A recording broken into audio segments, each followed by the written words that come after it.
The circumstances in Darfur have changed through the years, and the question is how much it's changed. It's a question of perspective. From the perspective of those who are suffering the indignities of the Darfurian Holocaust, if you will. And I use the word Holocaust very carefully here because it's very different from the Holocaust that was suffered by Jews and by other political individuals and gays. But and the perspective of those who are the witnesses, and the witnessing that we do is really based upon the reports that come out of Darfur. Right now in Darfur, over 400,000 people have been killed, 3 million have been displaced, and roughly 10,000 continue to die each month. Another 200,000 people have escaped from Darfur and are now in refugee camps in the neighboring country of Chad. Of the 6.5 million people living in Darfur, 1/3 of them are dying of starvation. Humanitarian aid organizations only have access to 20% of the malnourished people in Darfur. The death toll has been estimated to reach over 1 million people in the next few years. As a frame of reference, here are some statistics from other genocides. The official death toll for the 1994 Rwandan slaughter stands at 937,000 lives. In the late 1970s in Cambodia, over 2 million people were killed. Although the Chinese and Tibetan governments failed to disclose actual numbers, the current death toll in Tibet has reached the thousands. In Bosnia in 1995, 7,500 people over the age of 13 were killed and 200,000 others were displaced. Millions of people were declared missing. In the current genocide in Uganda, 500,000 people have been murdered, raped, and tortured to death. The conflict in Darfur began in 2003 when a small group of African rebels attacked the Arab-controlled government.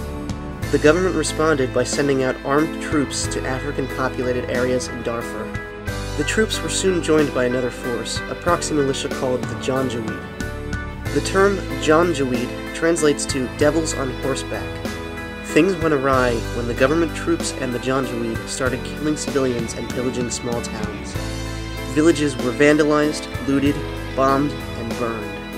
The trained soldiers had an upper hand against the unarmed African Sudanese.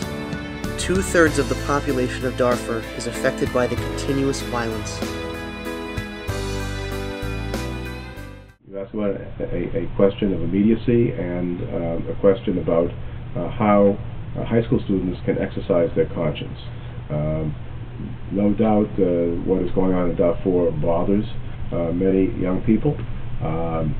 The important piece, I think, in considering the Darfurian tragedy is that as an individual there's not much that one can do to affect complete change, but certainly as a group to organize within a high school, as an example, perhaps a group that champions the Darfurian cause. And what that might mean is advocacy, that is to make other students aware of what is going on in Darfur, perhaps a daily bulletin, maybe a blog that is created by high school students, and make sure that it's the blog or information that is going to be collected is announced, if possible, through your PA system to make students aware, maybe on a daily basis, what's going on, maybe a mini report. And you call it the genocide report because unfortunately Darfur is not the only place in the world where genocide takes place. The problem with a nation declaring that another nation is guilty of genocide is one of political proportions, and of course by just the discussion there's an ethical issue as well.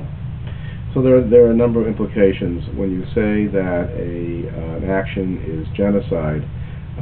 You are declaring that international law has been violated, and therefore punishable in The Hague. That is, in the internet, or can be tried in The Hague. It's an international war crime. The United States, as many as other nations, have been careful in using that term, primarily because of our own complicity in other kinds of international violence, and that we too could possibly be charged with genocide in other environments. So there is a attempt to use that very, very carefully. The former Secretary of State, whose name I just forgot, I think had encouraged the president to make sure that position was taken. It did take a long time. A lot of us who were impatient with the administration's effort to declare what was going on in Darfur as a genocide, to some degree lessened the status and the stature of the United States as a world leader. The United States should never have been afraid to make that declaration. Clearly, when one does make a declaration, anything like that, it has to be well researched. One has to be assured that the violence that is taking place is in this very specific category, because the implications are severe. But I don't think it would have taken a lot more than it had the United States declared Darfur to be a genocide.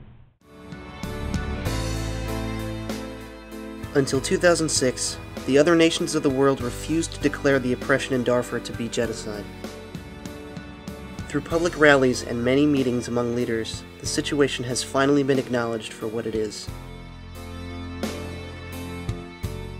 Many people are still opposed to Darfur being recognized as genocide.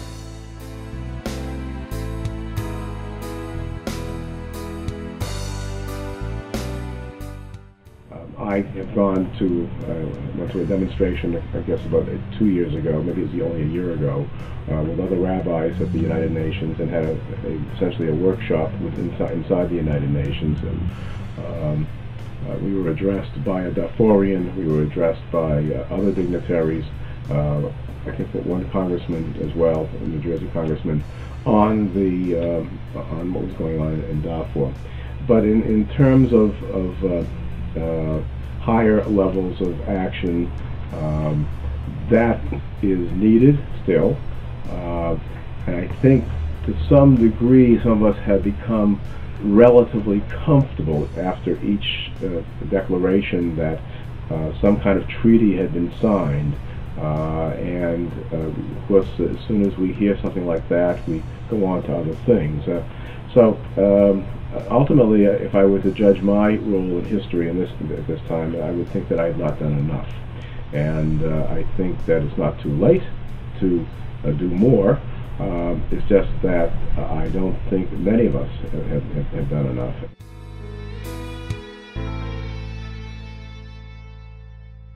Visit SaveDarfur.org to find out what you can do to help.